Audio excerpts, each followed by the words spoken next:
It is a steamy, hot night in Southern California, and hopefully it's a lot hotter than this wrestling talk that's going to be coming up over the next week. Welcome to another edition of the Illuminerdi Pro Wrestling Show. I'm your host, Jay. In the co-pilot seat, as always, is Nate. Nate, we got a lot to talk about. I feel like we're going to hit all the things that people want to hear about that they say that we usually miss out on when we do a show. Yeah, exactly. This show I think is going to be a little different. We're going to talk a rivalry for a little while because it was Bret Hart's birthday recently. We're going to talk a little bit Great American Bash. We're going to have the first ever Tokyo Tea, which is what Pumps is calling the New Japan Pro Wrestling Report. Exactly. Yes, he's spilling all of the Tokyo Tea, which I learned today is also a cocktail you can order at a bar, apparently. Yes, we'll talk about what's... You knew that? I got a story for you. Oh, see, I didn't even know that. It looks like a fucking Midori sour. It is, and it was a very, very bad night. It was a terrible night. But shoot, we're going to talk about the rivalry, like you said. We're going to talk about...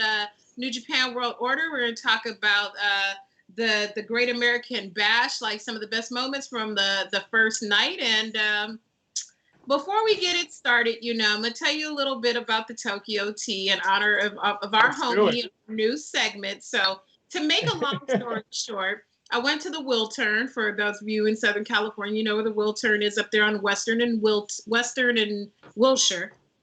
Yes. And I went to go see Lucy Pearl. The old school group Lucy Pearl. I wanna dance tonight. That Lucy Pearl. Yeah. Anyway, Raphael Sadiq was in that group, correct? Correct. Now don't get it twisted. This is not the OG version that had the girl from En Vogue in it. It's like the new girl, because the En Vogue girl started tripping and kicked her out the group. So I have a Tokyo Tea. It's basically a Long Island, but instead of putting Coke, they put Midori in it. So I had one should have been plenty. No. 2 definitely was plenty. I had another. And I just remember being in the bathroom at the Wiltern, super duper drunk. The girl from Lucy Pearl comes in the bathroom like she's getting ready for her set. And I'm just drunk and just girl, you could sing, but you're not as good as the girl that was before. So how'd that go over? Oh, just terrible. She just looked at me like... So I just want to take this moment to apologize to her for being a drunk mess. That was many years ago. So moral of the story, kids, don't drink those. But keep it as it's a great segment name. Yeah, so we're going to, we'll do that towards the end of the show. So what should we start off with, Jay? What do you think? Ooh, let's start off with one of the greatest rivalries of professional wrestling of all time. In honor, as you mentioned, of the great Bret Hart of the Hart Foundation, the Hart family royalty that is pro wrestling. And we're going to talk about the big rivalry of all time with him and HBK. And where should we begin? It was such a storied rivalry, beginning in the 90s or the 80s. Yeah. I guess, without doing a full Conrad Thompson 3-hour podcast, which, by the way, shout out, his research is impeccable. We're going to do a little condensed version of that. So apparently their first interaction was in 1990 when Shawn Michaels and Bret Hart were each part of a team, the Hart Foundation and the Rockers. Mm-hmm. They had a match on Saturday Night's main event in 1990, and that's kind of where it kicked off. Both dudes were in tags for the beginning part of their career. Did you have a preference when you were maybe growing up? Did you like one or the other, or did you not even, or were they not even on your radar? No, I definitely was a Hart Foundation kind. I just like because they wore pink. As being a little. Yeah. I like that they were rocking pink. I thought they were cool. I thought the long hair and stuff was cool because hair metal was still a thing. And when you're up late at night and you see those 3,000 hits of the 90s and the guys look like the Hart Foundation, then you can't help but to buy into the good Hart Foundation. So definitely was my dudes. Yeah, fair enough. I'm going to say I was probably more of a Rockers guy just because I always felt like their gear and the Ultimate Warrior's gear kind of looked the same. In terms of with the tassels, and they both kind of ran to the ring. So I guess as a kid, I kind of just, I like the Ultimate Warrior like every little kid did, like that changed drastically once I understood professional wrestling. That I went back and watched and realized that Warrior wasn't very good, but to a kid he was awesome. So yeah, so I was more of a Rockers guy. So they do the tag team thing for a couple years, in which Bret Hart wins his first WWF championship in '92 against Ric Flair, who was leaving the company. And Shawn Michaels was rolling with Sherry Martel, doing the whole original sexy boy intercontinental kind of gimmick. How did you feel about when when Shawn went solo? I think it was probably the best thing for him. It looked like they kind of had him pegged early on as that guy that they wanted to keep pushing. So it was it was only a matter of time. He was definitely the standout amongst the group. And it was just the natural progression. As we saw, most men, you got to go through the kind of little raunchy era before you get to be that top guy. It's like a natural progression for him. Yeah. So, I totally agree. I liked Shawn Michaels. You know what? I didn't like Shawn Michaels. I'm not going to lie. He was a little, I thought he was like the model dude for the chicks. I'm not going to lie. When I was at that age. Now, just like the other thing, looking back on it, I was like, he was playing an incredible heel. He was doing exactly what, he was supposed to do. And Sherry, I think, really gave him some credibility, being in his corner. Mm-hmm. And I want to say, I without going and wasting time looking it up, I want to say that Bret and Shawn wrestled for the belt like in the '93 Survivor Series or something. It's like the lost match that people kind of forget about because, they weren't really, heated rivals yet or whatever. It was just kind of a match that got thrown onto pay-per-view or whatever. But I don't know if you've ever seen it. It's nothing to write home about. It's two good workers in the early '90s, but you're right. It was called Temper's Flair, and it was on February 12th, 1990. Oh, see, there you go. Look at that. So shortly after that, Shawn Michaels starts to build the clique, or starts to get, him and Razor and Diesel and Kid. And then after that, Hunter comes into play, and they kind of become the bad boys behind the scenes, to which a lot of people in the locker room were not fans of them. There was a lot of drinking, there was a lot of drugs, there was a lot of pills. I think that what'd you say? A lot of everything. There was a lot of everything, but it was just guys that.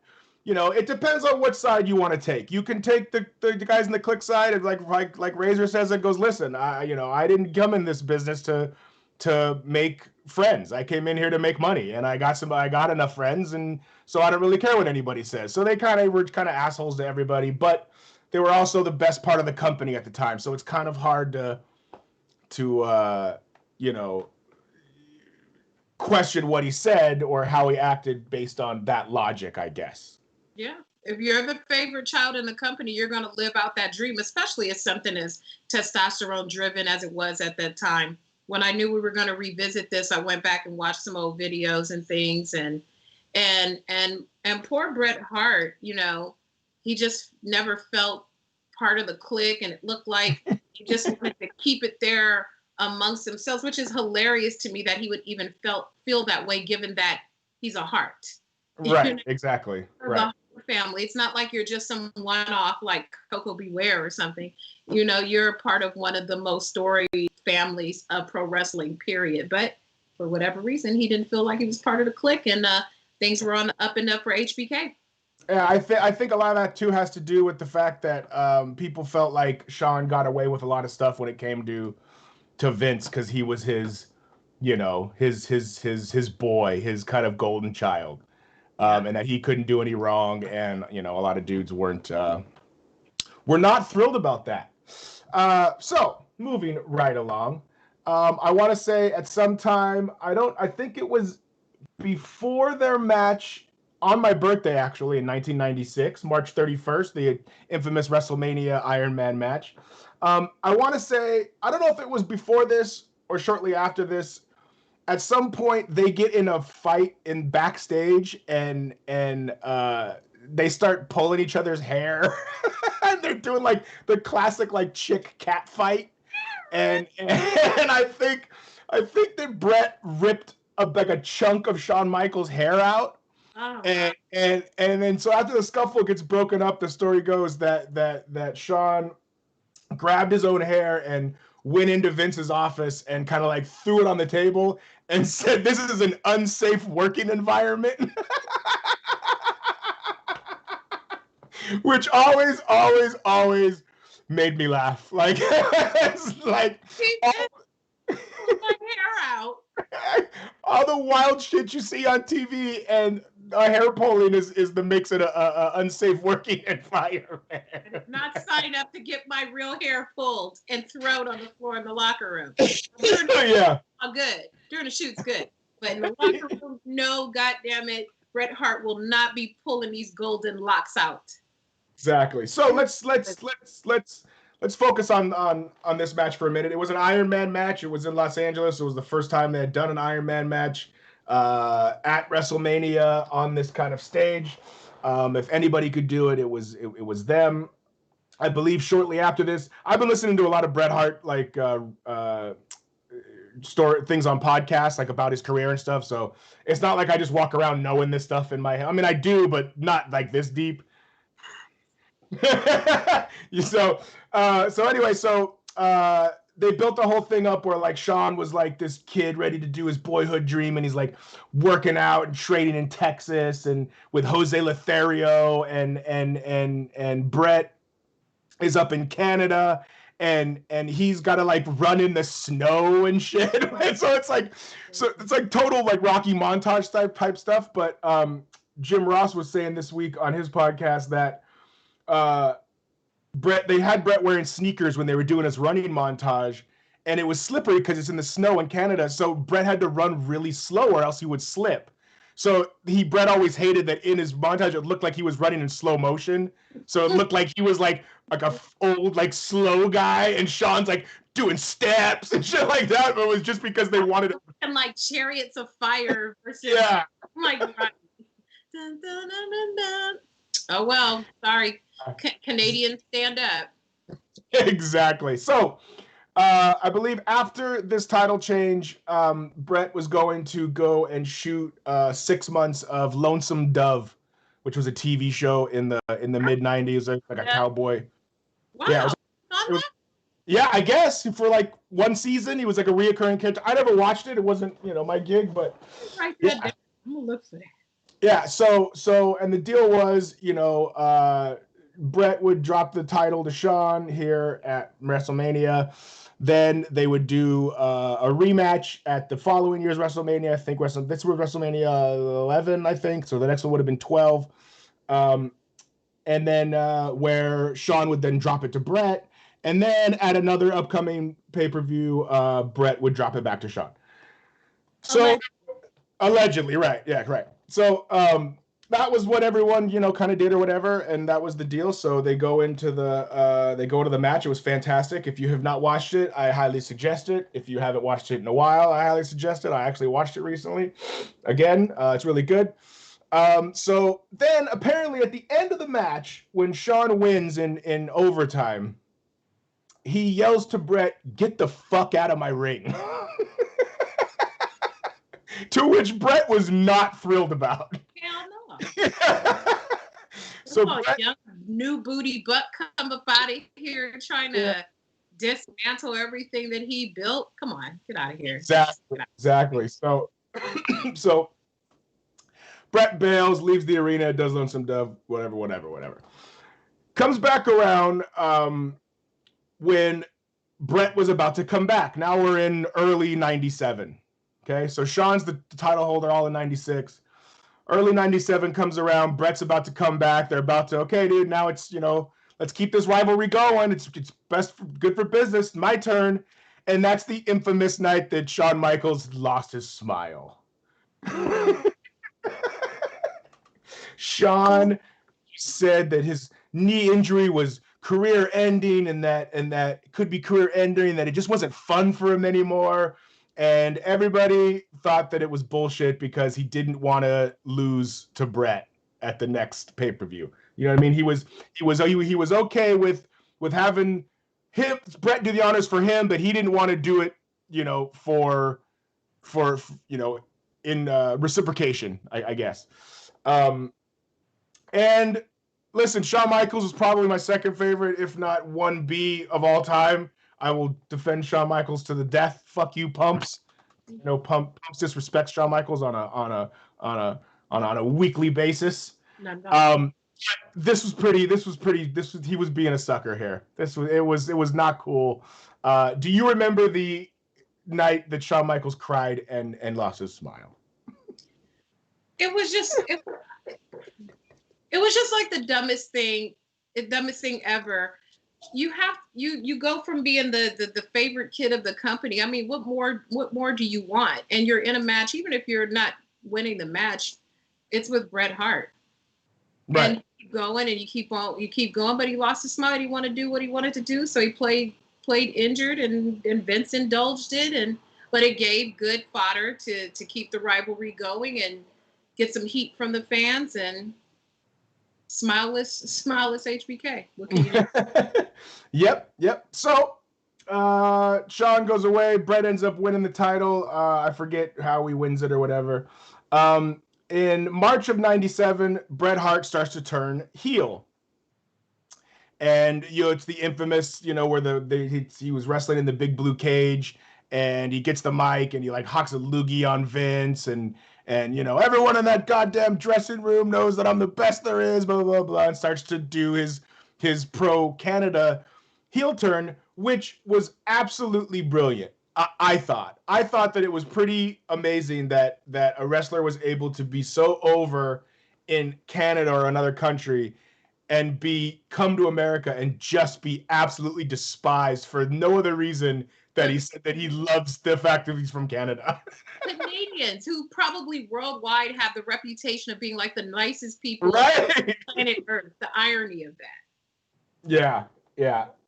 It was great. And then Bret brings the Hart Foundation around, and then you got Davey and Owen and Anvil and Pillman, and they're rolling, they're doing their thing. And then while Shawn's recovering from his injury or whatever, Bret has this amazing program with Steve Austin, where they do the I Quit match at Mania 13, and Bret is kind of just the steady, I feel like everything we talk about is Shawn Michaels is being wild and doing this, or he does that, and Bret's just steady, just every year. I'm just gonna go ahead and just have dope matches. You know what I mean? And I think when people look at this rivalry, people are usually on one side or the other, pretty staunch. You know what I mean? And for me, I'm torn. It's hard. I say, know what you know now and how they ended up. Are you still team HBK? Even that was your early beginning of liking them over the Hart Foundation. Being fast forwarding now, do you still feel that way before we go back into I'd say yeah, but then I've got all kinds of Hart Foundation and Hitman merchandise. You know what I mean? I'm super pro HPK guy, but then we'll go outside in a Hart Foundation jacket. You know what I mean? I think that Shawn's body of work after he came back from his back injury in 2001 or whatever is the reason he's the greatest of all time. It's not necessarily this.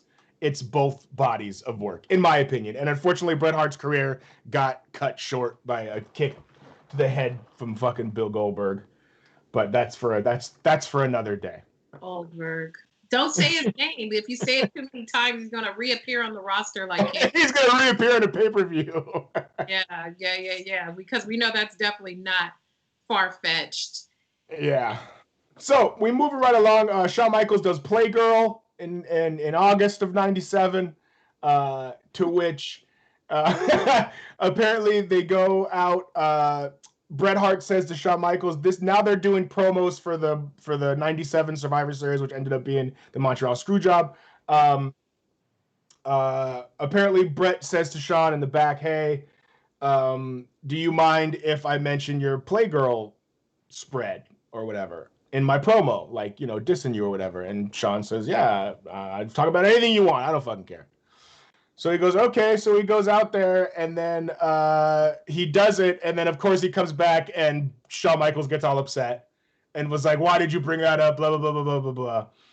So then Shawn Michaels does his promo and starts saying that Bret's having sunny days, trying to insinuate that he's having an affair with Sunny, right, on national television. I'm sure a phone call to Bret's wife went over really well after Raw ended that evening. Right. And then we bring around Montreal, where, you know, for the longest time, Shawn and them said they had no idea, and it looked really good afterwards. You know, it looked like he didn't know. And you know, I'm sure everybody listening to this knows what happened. We don't need to go into detail about that. Right. But there is still a conspiracy theory that the whole thing was a work, and everybody knew. Like top to bottom, Bret knew, Shawn knew, Vince knew. They all planned it together, and they made it seem like Bret didn't know for all this time as part of the work. What do you think? You think it was real? You think it was a work? I think it was real because, first of all, Vince just getting hocked on, just having a big loogie spat on you alone. I mean, I'm sure Vince will take a whole bunch of knocks, but that right there is the first thing I think of is just Bret Hart leaning over the ring, just hacking on him. But just the idea that you spent all this time cultivating this heat, he's got the whole country of Canada on his side. You get to Montreal, you know he's leaving the company just to screw him at the very end. I think that HBK was totally in on it. I think Bret didn't know. And it was just jacked up because if he was in on it, it would have looked better. He would have tapped. I think he just would have tapped at some point during the thing. And he never tapped. He never did anything. And just the mayhem that arena was left in that night and then leading into WCW, I just think Vince was like, fuck you, guy. You're taking my money with you. Right. You're not going to get to take the belt off of my company. We have to try to go back over there and get it for you. Nah, I think they did Bret completely dirty. And every time I see that, it still makes me mad. Even why would you do that to Bret in his hometown? Hell, even nowadays, no one ever loses in their hometown. The goddamn Iconics won in their hometown. Only on the come up yet. I mean, everyone wins in their hometown, and to do someone like Bret Hart, even historically, of all the problems with the Hart family from Owen Hart's death, to get all the way to that just to screw him too, he should have done it right just on the other Hart Foundation drama. But another screw you Vince moment. It's gonna be good shit, pal. Among the top 3 of all time, because I don't know, maybe the heat made HBK merch sell faster for people who liked him over Bret Hart. I don't know. I don't think Bret was in on that. I just couldn't see a wrestler, especially someone like him on his way out, agree to that. No way. Right. Not now. Yeah. Me too. I think Bret. I think Bret didn't know. Yeah. I think he got fucking hoodwinked. I also think he should have done the right thing and just fucking dropped the belt in Canada and just been done with it. So I think there was wrong on both sides. Money in the Bank wasn't. When was? You don't have to look this off. Too bad Money in the Bank wasn't around at that time, because at least they could have even contrived it something like that where he won in his hometown and then someone ran out and took the belt off him, a la Money in the Bank style. But that wasn't around then. But and he got screwed. I think that's probably how Money in the Bank got to be invented, so they can screw people with reason. It gives you another out. It gives you another finish. Yeah. You know what I mean? It gives you more toys to play with. I feel like. But the history of their rivalry has resulted in some magnificent matches. Some the athletic style, that hard style of Bret Hart. More finesse looking style of HBK, and they just meshed so beautifully. They were great on the mic. They began to hate each other, and that made for good shoots and good promos because they had that true animus going in later into their career. And it seemed legit. It seemed like you just go, yeah, fuck. You know what? Those dudes don't like each other. It was totally, totally believable. A lot of people say, that was the point of the Attitude Era, to kind of blur those lines and everything. Right. But them dudes just didn't like each other. And every week they had an opportunity to go out on national TV and be like, fuck this guy. I don't like him. But it made for some magical, amazing moments for wrestling fans. Even when I see them now, I still don't think they still don't like each other. They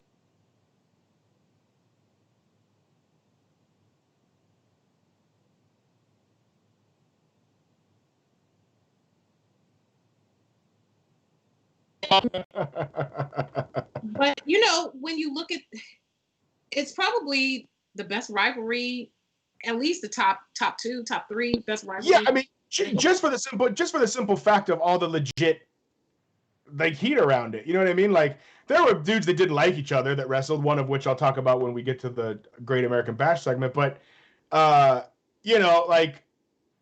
it was real life. And the fact that there was a documentary whole movie that happened, and with the Shawn, retired less than a year later, and Bret went to WCW, and that got fucking botched. The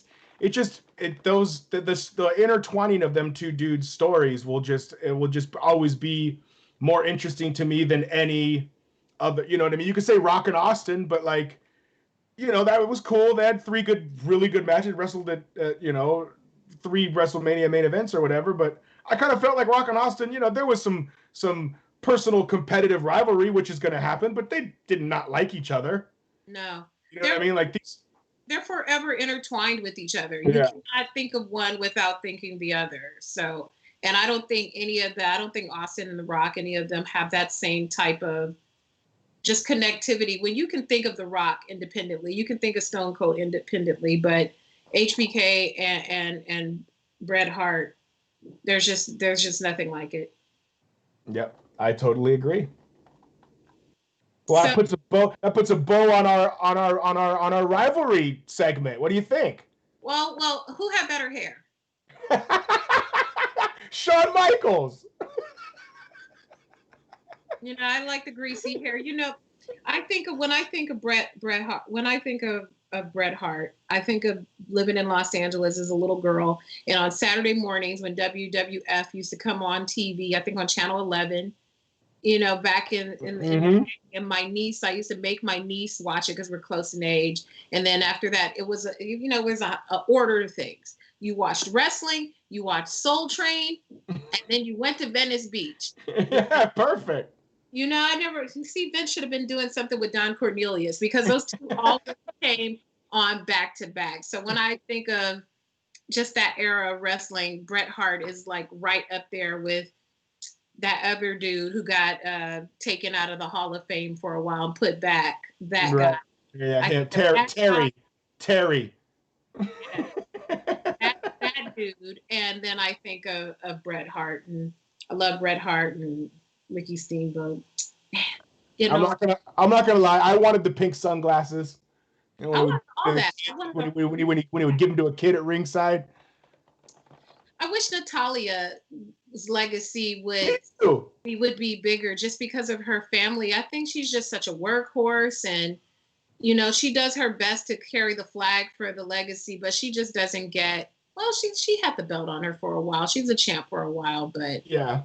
I like Natalia with her little weird cat, with her cat loving self, but we'll let her pass on that. Okay, I like it. So, next up are we going to talk Great American Bash?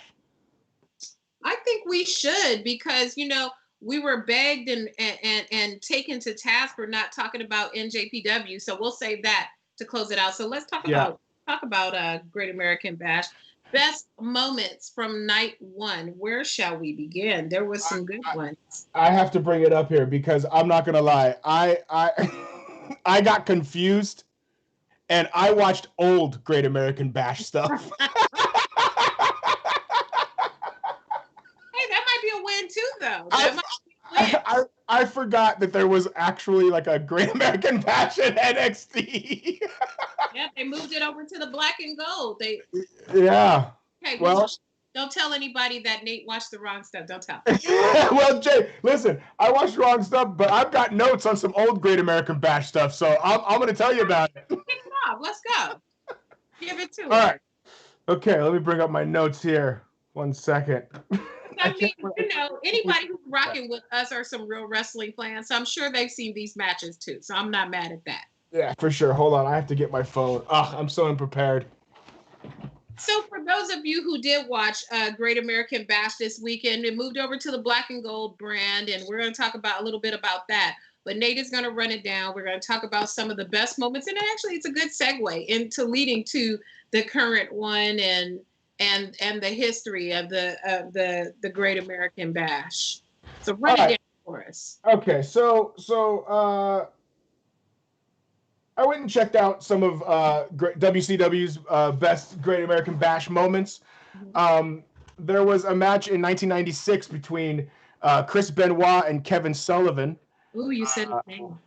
Oh, am I not allowed to say? Is that? He can say his name. They just can't say it on WWE. That was one thing in my notes. Is that in the little thing it just says Kevin Sullivan in a match. Like it doesn't even say like his name or nothing like that.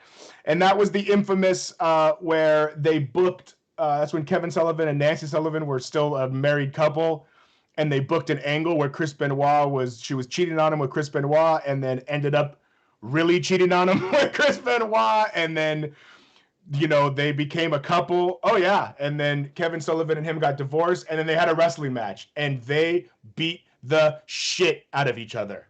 Like that, they were hitting each other with some haymakers.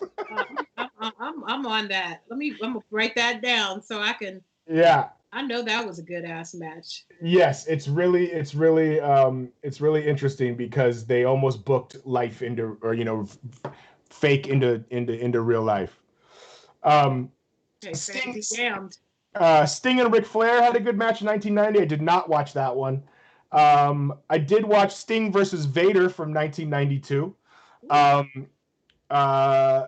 Did you know? I'm just going to hit you with fun facts that I know. Did you know that Vader's wrestling gear was notoriously unwashed? Ew. Okay. I feel like Miz has a thing like that too, where he doesn't wash something of his. I remember reading that. It was notoriously unwashed, and wrestlers used to complain that if they had to wrestle him, that when he would put him in like a headlock and their face would be like all up in his gear, that it would stink a lot. So dudes would have to find a way to tell Vader. Now, Vader doesn't seem like the most approachable dude. Like, yo, do you mind, think you could wash your gear before we wrestle? What do you think? Tough man, and nobody told him to wash his ass before they went out. Yeah, it became a thing. Like, Vader's gear became a thing. Gross. Yeah. Okay, another one. Sorry. So during that match, it was actually announced by Jim Ross and Jesse the Body Ventura, which is a very rare commentating combination. But when you do get a chance to listen to them, they're really good together. It's really funny because they're only together for so long. Anytime between 90 and it seems like 93, they kept calling the super kick a savate kick for some reason. So I had to look it up. And a savate kick is a Muay Thai boxing kick, apparently. Mm-hmm. So anytime someone gave a kick, like a super kick or a kick to the chest or whatever, JR kept calling it a savate kick, which I thought was an interesting bit of wrestling tidbit. But name it that instead of naming it out of throw. I thought you were going to tell me some story that there was this one-off wrestler who came into the company for 3 weeks and he just changed the world with this awesome kick that they started calling it that. Well, so yeah, that's what I'm saying, and that's why I heard it once in one match, and then I heard it again, and that's when I was like, all right, I have to look it up. I'm gonna start tweeting that on Monday. I'm during Monday Night Raw. Yeah. And it's gonna be like, oh, look at that savate kick, and then it's like instead of super kick, it's like savate kick. Wrestling history, thank you. That's right, exactly. Good to know. I'm really smart. Vader was unbelievable for being 430 pounds in the early 90s, that man could move. That he could really move, and I feel like sometimes he gets a little lost in the shuffle when it comes to, best big man ever. He's fantastic. Vader wins. There's a title change in that match, so that's Sting and Vader from '92, Great American Bash. Check it out. I watched Diamond Dallas Page and Randy Savage from 1997. Ooh, okay. It was a Falls Count Anywhere match. Macho Man beat the shit out of 4 different referees. So there was 4 refs in the match, I believe. Somebody went through a picnic table, which I felt like maybe was the first time a picnic table had ever been broken in professional wrestling. Like a legit wood, like the benches on the side. Oh, No, with attached benches? No, it's like the kind you see at a park, where like the 2 seats on the side and then the middle's raised and they're wood. Ouch. Yeah, so they went through that. It was pretty interesting. Savage won, but this was a deal where Randy Savage really made DDP with their series of matches in '97. I believe they won Feud of the Year that year. He really, because Randy didn't have to lose to just anybody, and he kind of handpicked DDP, and that's kind of what turned DDP into the DDP that we all know and love. So shout out to that. I did watch from 1990, the Midnight Express versus the Wild-Eyed Southern Boys. And Jay, let me tell you what didn't age well. Uh-oh. The Southern Boys came to the ring in Confederate soldier uniforms. Why did I know you were going to tell me something like that? I knew it was about to be something crazy. I almost dropped my remote when I saw it because I'd never seen it before. I just went on the list and it said top 10 Great American Bash matches. So I picked 5 to check out. And this was one of them. I was like, oh, I've never seen this. I'll check it out. They had Confederate flags on their trunks. They came out in gray uniforms. It was awful. That wasn't tone deaf for that time. So imagine what that arena was like. Yeah, they were probably in Georgia. Oh, they were probably in Georgia. Them wild-eyed Southern boys. They're my favorite. Rebel flags. Yeah. So other than the wildly racist ring gear, the match was really good. They were doing some stuff in 1990 that a lot of teams do now that were very impressive. It was high impact. It was a lot of flying, which you don't get in 1990. In 1990, it's a lot of headlocks. It's body slam. It's so to see. I think that's the reason why that match got put on there, because it was kind of a precursor to the stuff that we see today. Those are all the ones that I watched. I know the WWE resurrected the Great American Bash in like the late 2000s. There's Jericho and Y2J. I mean, a Y2J and HBK match in 2008 that was really good. There's some Cena Lashley stuff, some Eddie and JBL, Flair Funk. Dean Malenko and Rey Mysterio have a really good match as well. So that's what I did, mistakenly researching old Great American Bash when apparently there was a new Great American Bash. There was a new one, but you only missed a little bit. You only missed half of it. You only missed night 1 because the second one's going to be the next week. So, Rich just running down the quick ones with that. Tegan Knox got the win. Rhea Ripley was doing some crazy ass locking people up and slamming them. Shout out to Joe. We know that's Rhea Ripley is bae. Timothy won. You had the Sasha Io Shirai match and Asuka. Timothy Thatcher, the dude with one tooth. Yes, I like him. Yeah, I like that dude. Like they have the best, pan in shots, and he just looks like a complete nutbag. But you need a little bit of crazy. Sure. We had the Sasha Io Shirai match that Asuka interfered with, so Shirai won the match, and Sasha was, doing her usual thing, and Bayley was ringside for it, and Drake Maverick and looks like Drake Maverick and Breezango got like a little partnership going because Drake was getting his ass beat, and did Drake Maverick get fucking furloughed? Drake Maverick I'm starting to think he might be the greatest actor in the company of all time. Because I thought Drake Maverick got fired. He had me literally crying actual real tears. I watched when they did that massive layoff and he went on there. Yeah.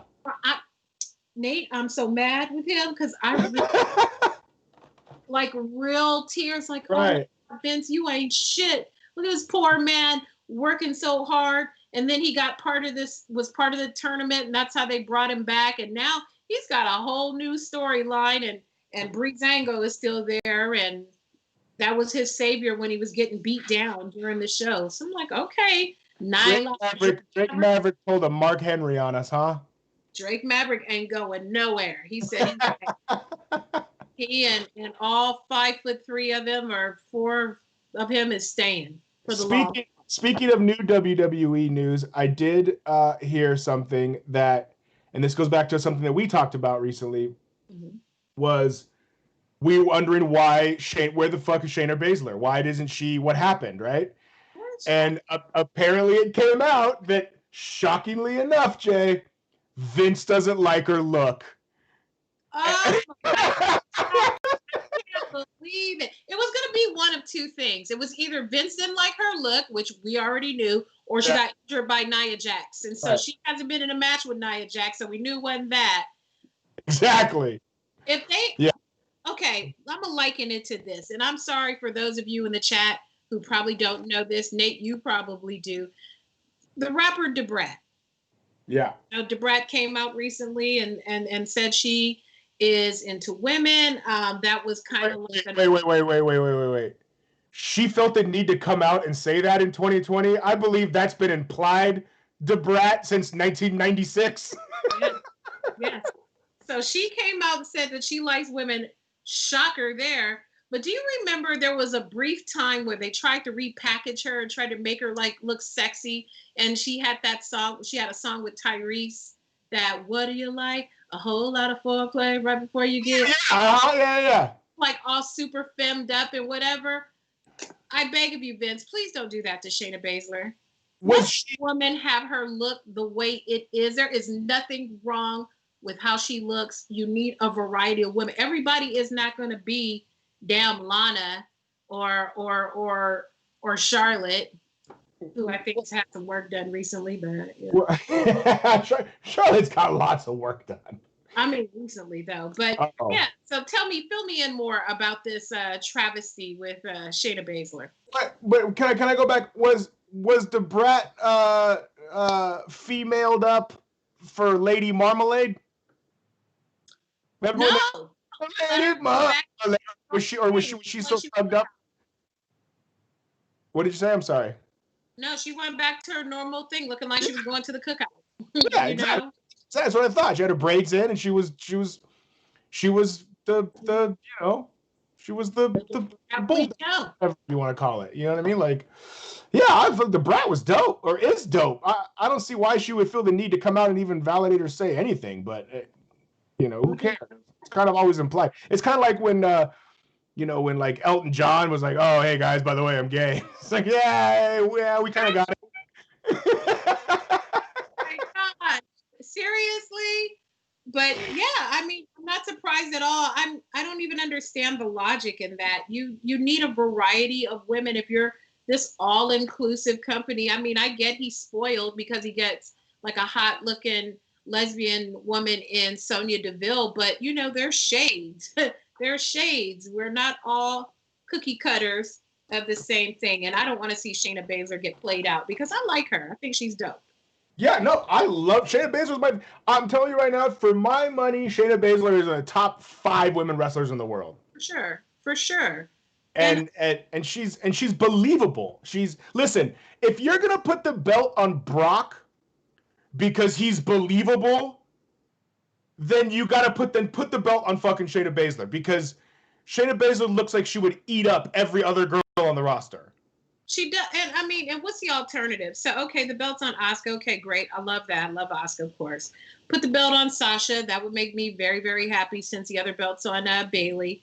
But right. So what? They're just gonna keep recycling Nia over and over until she injures everybody on the roster. Right. They're gonna have Alexa Bliss in a thing with her partner, Nikki Cross, I'm sure they'll mess them up eventually because they got a good thing going. So of course Vince has to dismantle that. I think he breaks up that tag team and puts the belt back on Alexa. No, they're on SmackDown, so maybe not. But or where's Bianca Belair too? But that's kind of cold-blooded to do that to Shayna Baszler because we need a variety of representation in women, and she provides that.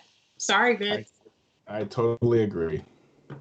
It's super whack. What's night 2 of Great American Bash gonna be?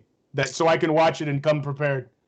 I don't even know. I know there's a whole bunch of more matches, and I'm gonna watch them. Oh, I think Keith Lee and Adam Cole are wrestling. That's right. I know the headline is another women's match, but I can't remember which women it was.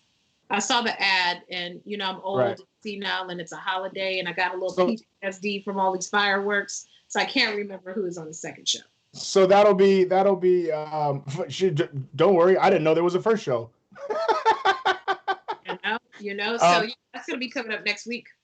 Yeah, so I'm assuming that's probably gonna be on Wednesday night. So we'll make sure to have that one for you. Without further ado, would you like to hear the Tokyo Tea? I would love to hear the Tokyo Tea. I would not like to drink one, but I would definitely like to hear it. You don't want to drink one. Apparently, you want to drink 3 or 4. Oh, no. And then start heckling. Background. That's for you.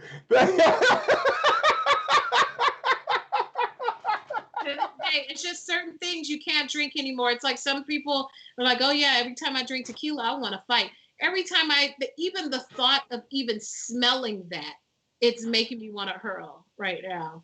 Oh. Well, if pumps could come with a logo, I'll put that up there. So this segment, for those of you that don't know, maybe there's some new people watching the show tonight. We have a viewer who is a friend of mine. His name is Pumps on YouTube. His name is Master Shake. He's here every week. He's awesome. And he's a very knowledgeable wrestling fan. He's very funny. He keeps the chat alive. Shout out to him. And every week, almost as a dig at me a little bit, he wants to know where the New Japan Pro Wrestling Report is. And usually, Jay and I don't have one for him. So we put the challenge out. We said, Pumps, if you write me the New Japan Report, my friend, I will read it on a segment of the show. So he obliged, and here we go. This is the New Japan Cup, apparently this week. The first night, the first match was, he also said that half of the reason why he's doing this is because he thinks it's going to be funny for me to pronounce Japanese names. Oh,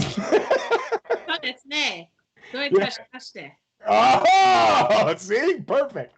Okay. Yoshihashi versus Bushi. Bushi's outfit was amazing as always. Kamen Rider mask and a skeleton suit. Typical back and forth to start, and that's about how the match went until the finish. It got a gentleman's 3 pumps. His style is not stars, it's pumps. So he gets a gentleman 3 pumps, and Yoshihashi advances. Is it a fist pump?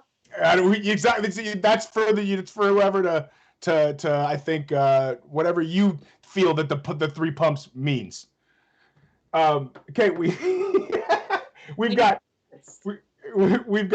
Sho versus Sonata. Sho's chiptune entrance theme is amazing. It was hard hitting, some good high spots, good submissions. Overall, just a great match. And if you like Johnny Gargano matches, then please watch this. 4 pumps, Sonata wins. But for me, this was a showcase. I see what you did there, Pumps, because one of the guys' names was Sho. Look at him getting his right on. It was a 6-man tag. Yota Tsuji, Toru Yano, and Tomohiro Ishii versus Tetsuya Naito, Hiromu Takahashi, and Shingo Tagi. Go, Nate, go! Yeah, right? You like that? For all those names, the match got a meh. Everybody got their shit in. Forgettable. 2 pumps. Interested to see if Tsuji makes any noise in the Young Lions tournament.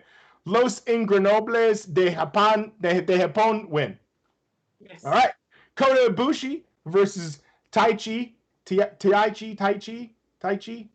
Brawling around the arena to start. Big fan of the 20 count here. New Japan is a 20 count. I am a big fan of the 20 count as well, because the fact that the WWE still uses a 10 count is ridiculous, because they don't ever really fucking use it. You know what I'm saying? They get to about 6 and then they go, get back in the ring. Yeah. 7. Yeah, exactly. It's ridiculous. Okay, Kota Ibushi versus Taichi. Brawling around the arena to start. Big fan of the 20 count here. Taichi working a heel Jericho style and getting tons of heat on Ibushi. Strong style is alive and well in this one. It's so refreshing to cringe at stiff moves and not at Mauro Ranallo's commentary. Ugh, ref bump and shenanigans ruin a good stiff match. Taichi wins. 3.5 pumps. Would have been higher, but the finish ruined it for me. Main event of night 1. Evil versus Hiroki Goto. Slow pace here, but a stiff match. Had nothing to write home about. Evil wins. 2.5 pumps. That was day 1. Day 2. Tomohiro Ishii versus Hiromu Takahashi. Hot start, then quickly into a strong style chop fest. Good back and forth for the rest of the match. 3 1/4 pumps. Takahashi advances. Evil versus Yoshihashi. Injury angle here. Alert. Evil attacks the knee pre-match with a chair. Then we get 2 minutes of a scorpion deathlock and then the bell. Evil advances. 1 pump. That sounds like a lame match. 1 pump. 1 pump. No one's watching a 1 pump match. You know what I mean? Wants to watch a 1 pump match. No one wants to watch it ever. Okay. 6-man tag. Yuya Uemura, Sho, and Hiroki Goto versus Bushi, Naito, and Takji. Solid work from all parties involved. Good stiff work, great pacing, nothing bad to say about it. 3.5 pumps. Pumps doesn't give many of these matches lower than 3 stars. He is all in. Garbage if it only got 1 pump.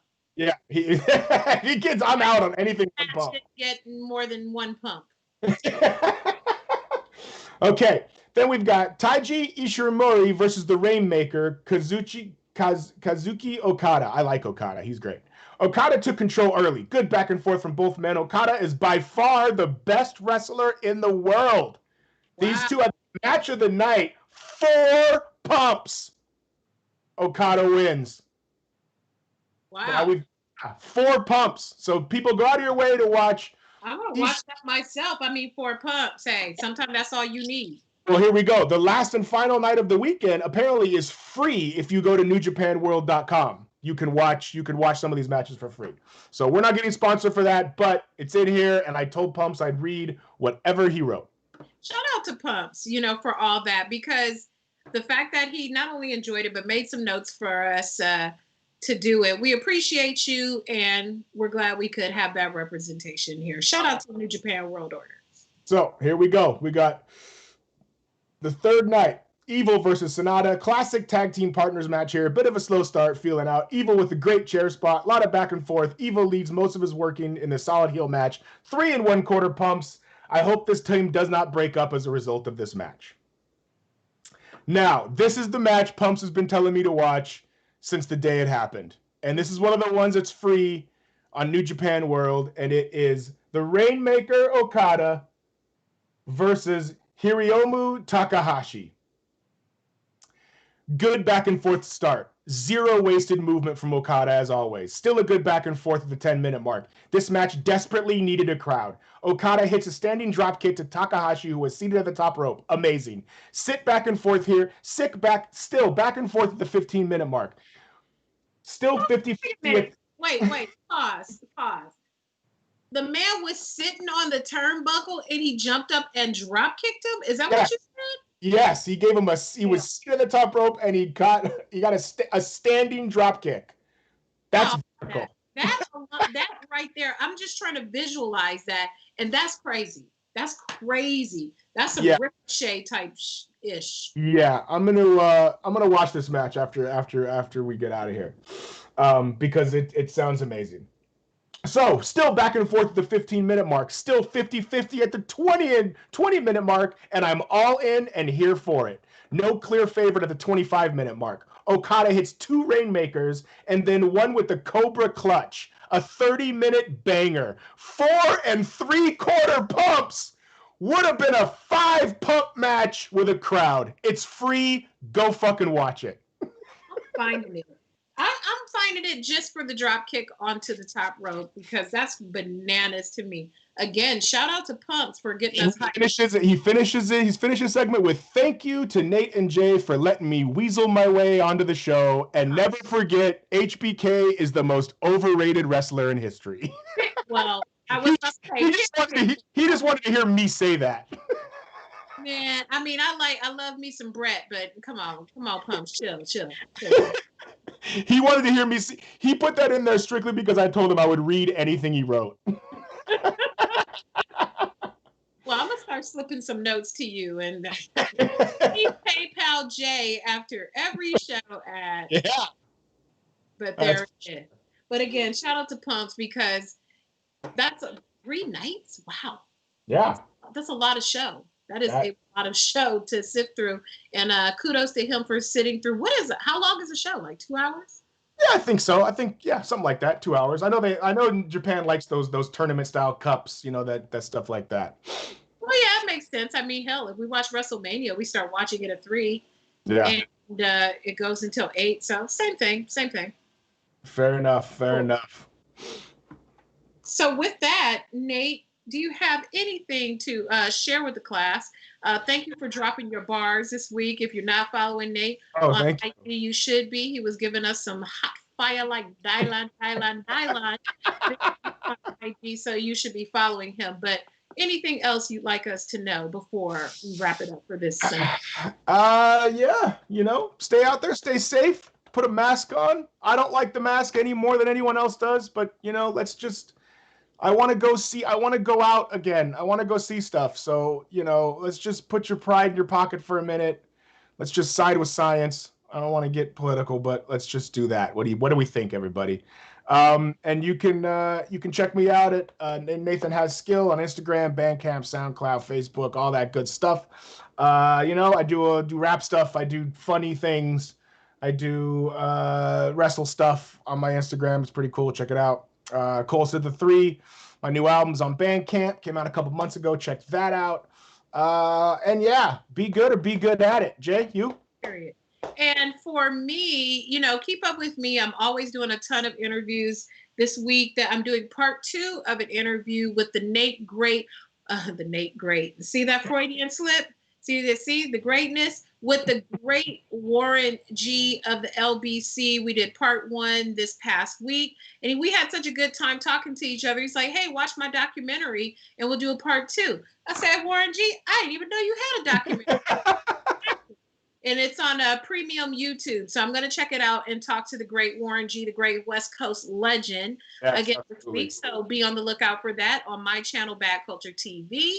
And yeah, you can find me. Just Google my name. I have a very unusual one. So if you see anything come up attached to it, then it's probably me. And subscribe to my YouTube channel, Bad Culture TV, and follow me on all social media platforms, please. Yes. These bills are not going to pay themselves. No, and be here next week. Who knows what we're going to do next week?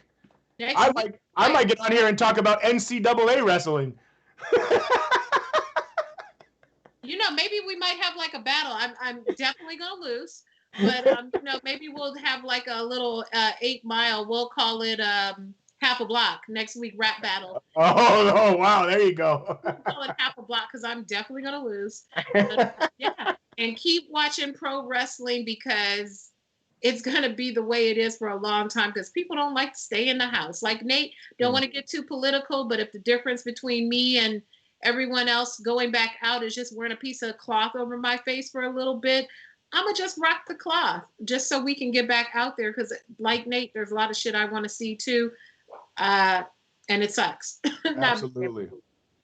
It sucks. So with that, we are going to wrap it all up for the evening. Make sure you visit the Illuminerdi each and every day, several times a day. Tell a friend, share the stories on your social media. Follow the Illuminerdi on Instagram and on Twitter and all of the fantastic shows that are on YouTube. It's not just us. There's a whole company of people doing fantastic shows, doing Twitch streams, breaking stories, doing terrific stuff at the Illuminerdi. So make sure you're checking back each and every day, several times a day. And with that, Nate, the final word for you as we sign off. From you as we sign off. Peace. Peace. Good night, everybody.